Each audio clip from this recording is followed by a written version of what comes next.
जिसे भगवत प्राप्ति होनी होती है उसके लक्षण क्या होते हैं? श्री भगवान सिद्ध पुरुष के लक्षण और भगवत प्राप्ति जिसको होनी होती है उसके वो आदर्श लक्षण होते हैं। भगवान श्री कृष्णचंद्र जी गीता जी में कह रहे हैं कि हे अर्जुन, यदृच्छालाभ संतुष्टो, ये बहुत सुंदर श्लोक है, जीवन में उतारिएगा। यदृच्छालाभ संतुष्टो द्वंद्वातीतो विमत्सरः समः सिद्धाव सिद्धौ च कृत्वापि न निबध्यते।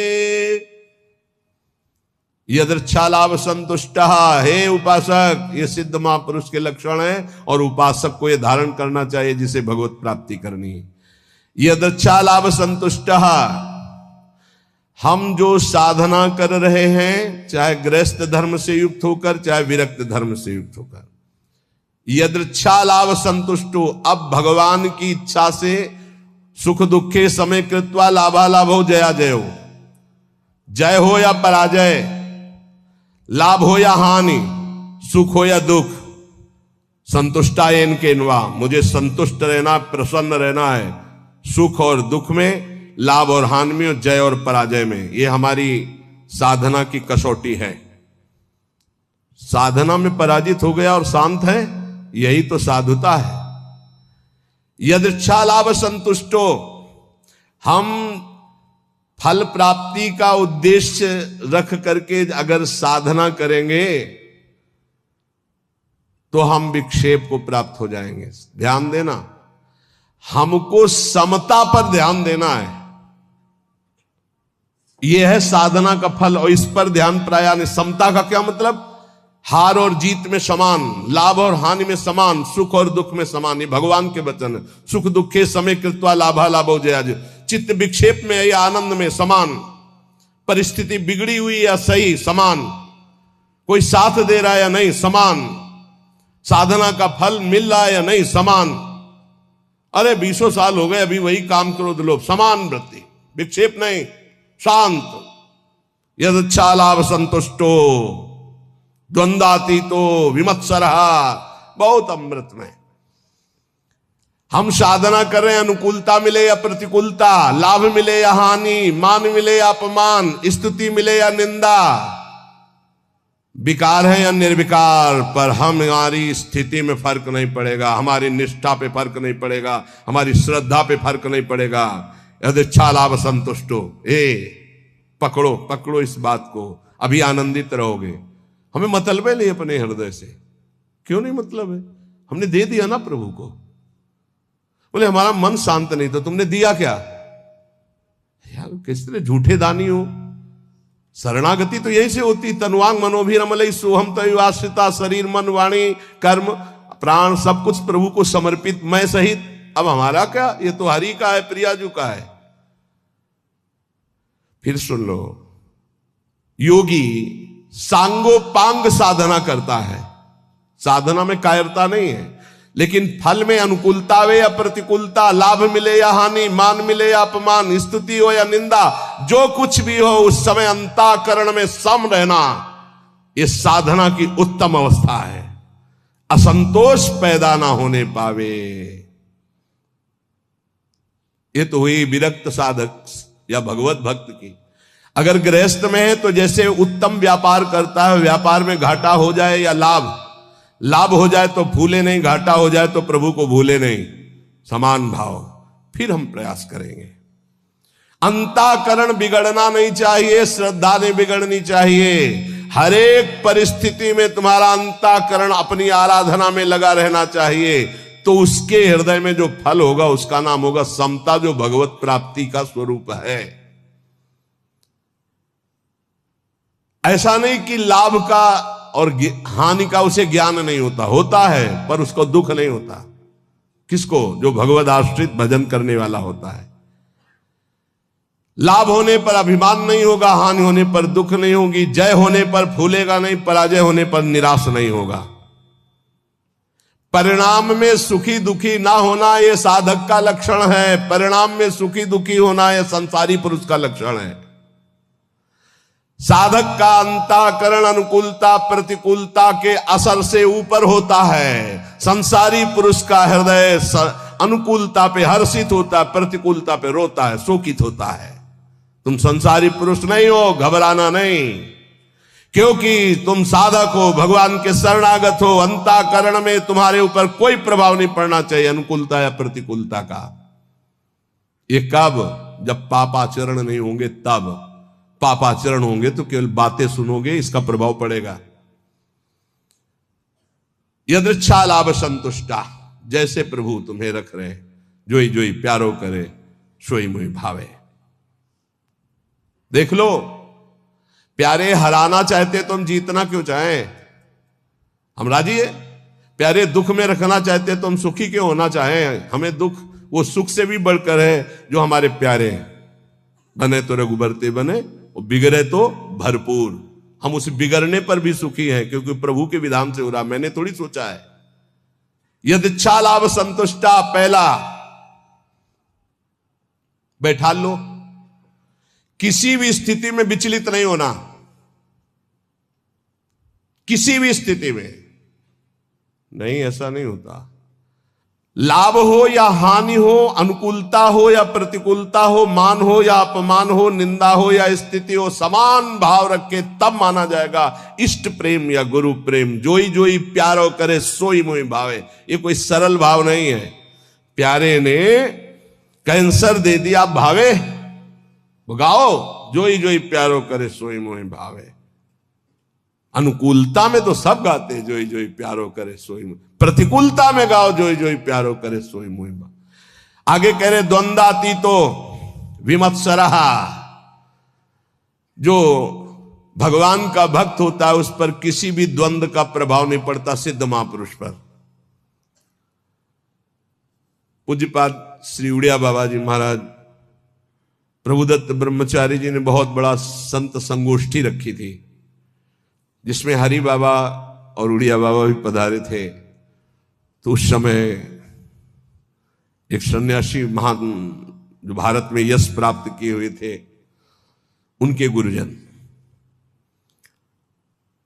सिद्ध महापुरुषों की स्वाभाविक यश कीर्ति होती रहती है, तो उससे जो भगवत तत्व के ज्ञान होना और भगवत तत्व का बोध होना, इसमें अंतर होता है। तो भगवत तत्व के ज्ञानी थे वो, पर भगवत तत्व बोध संपन्न महापुरुष तो उड़िया बाबा थे।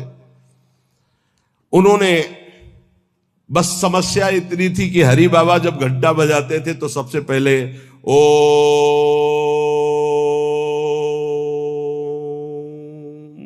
नाद करवाते। तो इसका विरोध हुआ कि ये केवल अमुक ही बोल सकते हैं, हर वर्ण के नहीं बोल सकते हैं। उड़िया बाबा से कहा गया कि आप वहां बैठते हैं, आप इसका विरोध क्यों नहीं करते?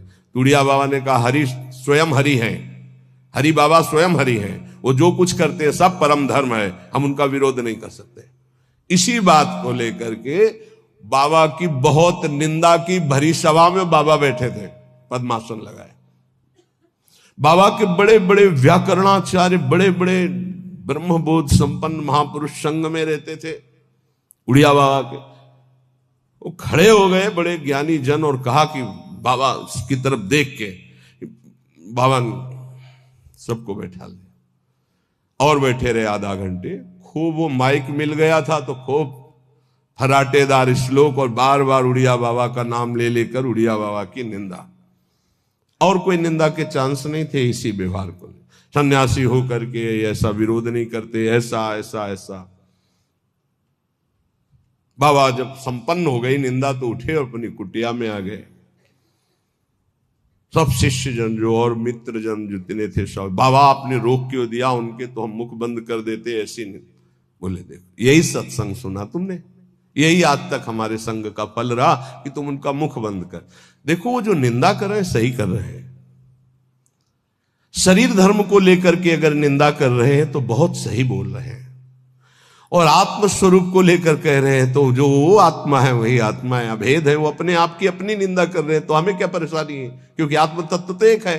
और शरीर की निंदा तो शास्त्र करते हैं, हम करते हैं, वो भी कर रहे हैं, क्या परेशानी है? कोई समस्या, कोई क्षोभ नहीं निंदा का।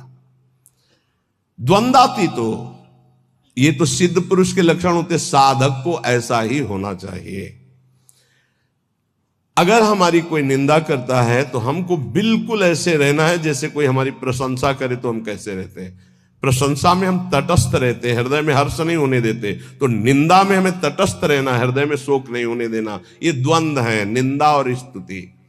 ऐसे ही मान अपमान में, ऐसे ही अनुकूलता प्रतिकूलता में, ऐसे ही सुख दुख आदि में, तो ऐसे ही जन्म मृत्यु में आप द्वंद्वातीत अवस्था को प्राप्त हो जाएंगे। ना आपको मृत्यु का भय होगा, ना जन्म का भय होगा, क्योंकि आप जीवन मुक्त हो जाएंगे। भक्त द्वंद्वातीत होता है। और विमत्सरा, ये बहुत बड़ा दोष है। ये दोष बहुत बड़ा है। इसे कहते हैं ईर्ष्या। मत्सरति, मेरे से आगे निकला। ईर्ष्या बहुत बुरी है। और ये बहुत बड़ी जगह से होती है। छोटे मोटे को तो समझ में नहीं आती कि मेरे अंदर ईर्ष्या है। बड़े बड़े में ईर्ष्या होती है। जब अपने से अधिक किसी की प्रशंसा या सुख देखकर जलन जो होती है, उसे कैसे मत्सरता, ईर्ष्या। अगर ईर्ष्या का किंचित मात्र भाव है तो चाहे जितना इष्ट कृपा करे, गुरु कृपा करे, वो जलेगा, कुछ उस पर फर्क नहीं पड़ेगा। बहुत विचित्र है ये ईर्ष्या। विमत्सरहा, मत्सरता रहित होना चाहिए साधक को। सिद्ध पुरुष में ईर्ष्या नहीं होती। ईर्ष्या इतना दोष सूक्ष्म है। कंचन तजना सहज है, सहज तिया का नेव, मान बड़ाई ईर्ष्या दुर्लभ तजनाए। दुर्लभ है जो कंचन कामनी पर विजय प्राप्त किए हुए, वो भी ईर्ष्या पर। बहुत विचित्र है, बहुत विचित्र। किसी की भी बड़ाई सुनकर उनकी निंदा करना शुरू कर देना, ये ईर्ष्या करवाती है। हाँ सब ठीक है भैया, ऐसे निंदा कर देना, हृदय में उनके प्रति जलन होना। थोड़ी भी ईर्ष्या यदि हृदय में है तो भगवत प्राप्ति या भगवत प्रेम नहीं होने देगी। इसको मिटा दो। जिसके प्रति ईर्ष्या, उसके चरण वंदना करो, उसको हाथ जोड़ो, उसको और प्यार करो, जिससे ईर्ष्या तुम्हारे हृदय में उसके प्रति ना होने पावे। ये अपनी कोशिश से होगा, दूसरे की कृपा से नहीं। आप ये मत समझे इसमें। ये ईर्ष्या सबसे बड़ा सूक्ष्म दोष है। और ये बड़े बड़े साधकों और संतों में भी जागृत हो जाए यदि सावधान न रहे तो ये बहुत बड़ा दोष। इसीलिए लिखा कंचन तजना सहज है, सहज तिया का ने, मान बड़ाई ईर्ष्या दुर्लभ तजनाए।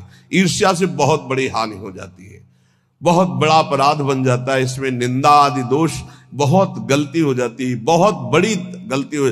इष्ट छूट जाएंगे, गुरु छूट जाएंगे, ईर्ष्या नहीं छूटेगी। मतलब बहुत ही ये सूक्ष्म विषय ईर्ष्या। मत्सरत, मेरे से आगे निकला जा रहा है। ये ईर्ष्या बहुत मत्सर, विमत्सरहा, भक्त विमत्सर होता है।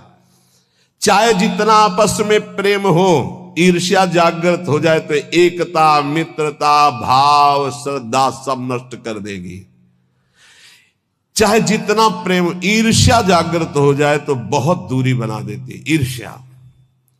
वैर और भिन्नता ये पैदा करना इसका काम है। भिन्नता, दूरी बना देना और दुश्मनी पैदा कर देना, ये ईर्ष्या का काम है। साधक इस दोष से बचे। बड़ा भयानक दोष है ईर्ष्या। ये बहुत जल्दी हो जाता है। छोटों में तो कम होता है, बड़ों में ज्यादा होता है। छोटों में छोटे स्तर से होता है, एक दो व्यक्ति। ईर्ष्या बड़ों में बहुत जोर की होती है। सुना है हमने, शब्द सुने हैं, तो उससे लगा कि ये ईर्ष्या बहुत जोर की होती। किसी की भी बड़ाई हो, फौरन निंदा। ये हमने सुना है, फौरन निंदा शुरू। हाँ ये तो ठीक है, पर लगा के उड़ गए, निंदा शुरू कर दी। ईर्ष्या बहुत विचित्र है। अपने में गुणाभिमान और दूसरे में दोष दर्शन, ये ईर्ष्या करा देती है। और सारी तपस्या भजन सब खो देता है ईर्ष्यालु। कुछ नहीं रह जाता ईर्ष्यालु के हृदय में। इसलिए भगवान कह रहे हैं विमत्सरा। सिद्ध पुरुष में तो होती नहीं है, और साधक में इसे मिटानी होती। स्वयं से मिटेगी, ये बात ध्यान रखना। लाख उपाय करके देख लिया, नहीं गई। स्वयं से मिट रहे हैं। स्वयं जब तक नहीं मिटाना चाहोगे, ईर्ष्या नहीं मिटेगी। ईर्ष्या जिधर झुक जाए उधर द्वेष पैदा कर दे, लड़ाई झगड़ा पैदा कर दे और नाश शुरू कर देती ईर्ष्या। बहुत बहुत विचित्र, बहुत गुरु की बढ़ोतरी देखकर शिष्य को ईर्ष्या हो सकती है। ईर्ष्या शिष्य को हो सकती, सूली पे चढ़वा दिया, जहर खवा दिया, मारने का संयोग बना दिया। बहुत से ऐसे उदाहरण पाए गए। ईर्ष्या, भला सदगुरु परब्रह्म उनकी महिमा को देखकर ईर्ष्या कैसे हो सकती है? हो जाती है। जब अपने में गुणाभिमान होता है तब ईर्ष्या हो जाती है। यहां तक शिष्य की महिमा को देखकर गुरु के हृदय में ईर्ष्या पैदा हो गई। ऐसा भी, जबकि शिष्य तो अपना पुत्र, अगर उसकी महिमा बढ़ती है तो गर्व का विषय होता है कि हमारा ही तो बेटा है, हमारा ही तो वैभव है ये। पर ऐसा नहीं, जहर खिलाने की चेष्टा की गई शिष्य को। वो चरित्र में, रामानुजाचार्य जी के चरित्र में पढ़ के देख लीजिए। ईर्ष्या बड़े स्तर में प्रकट हो जाती है। अगर ब्रह्म बोध नहीं, भगवत प्रेम की प्राप्ति नहीं, तो ये प्रकट हो जाएगा, ईर्ष्या प्रकट हो जाएगी। सदगुरुदेव भगवान के वचन, किसी भी क्रिया की प्रतिक्रिया ईर्ष्या से हो सकती है। किसी भी क्रिया की प्रतिक्रिया, ये गुरुजनों के प्रति भी हो सकती है, शिष्य के प्रति भी हो सकती है, मित्र के प्रति भी हो सकती है, बहन बहन में हो सकती है, भाई भाई में हो सकता है, पिता पुत्र में, कहीं भी ये ईर्ष्या हो सकती है। और ये सर्वनाश के सिवा इसका कोई परिणाम नहीं होता। केवल नाश और पतन के सिवा इसको कोई परिणाम नहीं होता। ये शब्द याद कर, ईर्ष्या का केवल, किसी और का नहीं, अपना। ईर्ष्या केवल नाश और पतन के सिवा और कुछ नहीं देती है। इसलिए सुखपूर्वक संसार बंधन से मुक्त होने के लिए इस ईर्ष्या का अवश्य त्याग करें। श्री भगवान आगे कह रहे, क्षमा सिद्धाव सिद्धौच। साधक दोनों बात में समान भाव रखे, सिद्धावस्था और असिद्धि में। साधना सफल होती नहीं दिखाई दे रही तो भी हमारी सफल, राधा नाम व्यर्थ जाएगा क्या? वृंदावन वास, वृंदावन आना, सत्संग सुनना व्यर्थ जाएगा क्या? हमारे अंदर ठीक है, दिव्यता नहीं आ रही तो आज नहीं आ रही, कल आएगी, नहीं आएगी तो नहीं आएगी। राधा राधा राधा, भगवान आदेश करे। क्षमा सिद्धाव सिद्धौच, कह रहे यदच्छा लाभ संतुष्टो द्वंद्वातीतो विमत्सरा, समा सिद्धाव सिद्धौच कृत्वापि न निबध्यते। हम अपनी साधना को ठीक तरह से कर रहे हैं, अगर हमारे अंदर निर्विकारता नहीं आई, दिव्यता नहीं आई, चमत्कार नहीं आई, तो मुझे बिल्कुल निराश नहीं होना है। आज नहीं आई तो जाएगी कहां? अवश्य आएगी, क्योंकि खेती वही है भाई। किसी कोई आज फसल काट रहा है तो कल हमारा नंबर आ रहेगा काटने का। कहा हमको निराश नहीं होना है। सिद्धि असिद्धि में सम रहने का मतलब है राग द्वेष हर्ष शोक आदि विकार न होना। सिद्ध असिद्धयो सबो भूत्वा। ऐसा लग रहा है कि मुझे साधना का बड़ा लाभ मिल रहा है तो फूलो मत। ऐसा लग रहा है इतने दिन हो गए करते हुए कोई लाभ तो नहीं मिल रहा, तो चूक मत करना, लाभ निश्चित मिलेगा, समय का इंतजार करो। सिद्धि असिद्धि में सम रहो, अर्थात तुम्हारी साधना में कोई फर्क नहीं पड़ना चाहिए। क्यों? क्योंकि मैं प्रभु के लिए कर रहा हूं, प्रभु मेरे लिए जो विधान कर रहे हो बहुत मंगल में कर रहे हैं। मैं नीच अधम इस योग्य नहीं हूं कि अभी स्थिति आवे इसलिए वैसे रख रहे। जैसे रखो, जोई जोई प्यारो करे सोई मोई भावे, सिद्ध पुरुष। तो साधक को ये लक्षण धारण करना है। कृत्वापि न निबध्यते, ऐसा योगी कभी बंधता नहीं है। जो यदच्छा लाभ संतुष्टो द्वंद्वातीतो विमत्सरहा, जो द्वंद्वों से अतीत है, ईर्ष्या रहित है, जैसे प्रभु रख रहे वैसे राजी है। और जो सिद्ध्या सिद्धियों समो भूत्वा, सिद्धि असिद्धि में सम है, उसको त्रिभुवन में कोई बांध नहीं सकता। वो जीवन मुक्त महापुरुष है। इसलिए भगवान इस श्लोक में सिद्धों के लक्षण बता रहे, साधकों को यही धारण करना है। कई प्रश्न आते हैं कि 6 महीने से नाम जप कर रहा हूं, कुछ 6 महीने से नाम जप कर रहा हूं, कोई लाभ तो नहीं मिल रहा है। जन्म जन्म मुनि जतन कराई। कितने जन्म से तुम्हारा कितना हिसाब किताब जमा है, 6 महीने से किस कोटि का भजन कर रहे हो, कितने पाप नष्ट हो गए तुम्हें क्या पता है। ईमानदारी से आज्ञा का पालन करते हुए चुपचाप भजन करते रहो, तुम्हारा मंगल हो जाएगा। सिद्धि असिद्धि में सम रहो, मान अपमान में सम रहो, लाभ हानि में सम रहो, सुख दुख में सम रहो। किसी से ईर्ष्या मत करो, ये ईर्ष्या सर्वनाश कर देती है। विमत्सरहा, ईर्ष्या जिससे ईर्ष्या हो जाए उसकी चरण वंदना करो, सर बहुत जल्दी ठीक हो जाएगा। लेकिन वो ऐसा नहीं होगा, जिससे ईर्ष्या करेगा वो वक्र दृष्टि से देखेगा ऐसे। अगर ये ना रहे तो मैं सुखी हो जाऊं, ऐसा ईर्ष्या अनुभव कराती। सामने कमरे वाला अगर ना रहे ना तो बहुत बढ़िया भजन हो। अगर मैं कहीं ऐसी जगह रहूं कि इसका चेहरा ना देखना पड़े, ईर्ष्या ऐसा नहीं, हमारे अंदर कमी, उसको हमें दूर करना है, बाहर वाले से नहीं। हम अगर अपनी ईर्ष्या को सुधार लिए, सिद्धि असिद्धि में सम हो गए, जैसे मुझे प्रभु रख रहे हैं वैसे अभी हमें परमानंद की अनुभूति हो जाएगी। देखो भगवान की आज्ञा अनुसार चलोगे तो जीवन का परम लाभ प्राप्त हो जाएगा। बढ़िया अवसर है, निकल चलो, कोई विश्वास खाली न जाए। राधा राधा राधा, और सब कुछ सहना सीख जाओ, बस इसी से परमात्मा प्राप्ति होती है। 2 बातें जीवन में ध्यान रखो, भगवान का स्मरण न छूटे और सहन शक्ति। सहत सहत बाढ़े भगत, जितने सहनशील बनोगे उतने उच्च कोटि के महात्मा बन जाओगे। अंदर से, बाहर से भले पैजामा कुर्ता में रहो या स्त्री शरीर में रहो, अंदर से तुम्हारी स्थिति महान आत्मा की हो जाएगी। सहनशीलता और नाम स्मरण, ये 2 तुम्हें ऊंचाई में पहुंचा देंगे। शेष चर्चा आगे। श्री राधा वल्लभ लाल की।